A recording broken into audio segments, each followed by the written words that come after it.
ദേവാസുര യുദ്ധം 12 ദിവസമാണ് നടന്നത്. ദേവന്മാരുടെ ഒരു ദിവസം എന്ന് പറയുന്നത് മനുഷ്യരുടെ 12 വർഷമാണ്. അങ്ങനെ ആ വിശ്രമിച്ച സമയം 12 വർഷത്തിന് ശേഷം വരുമ്പോൾ ഈ പുണ്യതീർത്ഥങ്ങളിൽ അമൃതിൻ്റെ സാന്നിധ്യം ഉണ്ടാകും.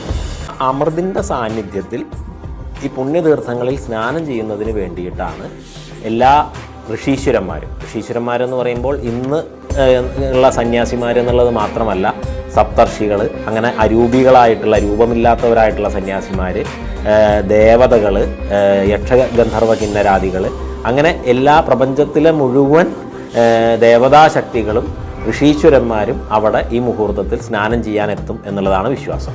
അപ്പോൾ അതിൻ്റെ ഭാഗമായിട്ട് ഈ മഹാത്മാക്കളുടെ ഒപ്പം ചേർന്ന് ഈ അമൃതിൻ്റെ സാന്നിധ്യമുള്ള പുണ്യതീർത്ഥത്തിൽ ഈ മുഹൂർത്തത്തിൽ സ്നാനം ചെയ്യാൻ വേണ്ടിയിട്ട് കോടിക്കണക്കിന് വിശ്വാസികളും ഭക്തരുമെല്ലാം ലോകത്തിൻ്റെ പല ഭാഗങ്ങളിൽ നിന്നും ഈ പുണ്യതീർത്ഥങ്ങളിൽ വന്നു ചേരും.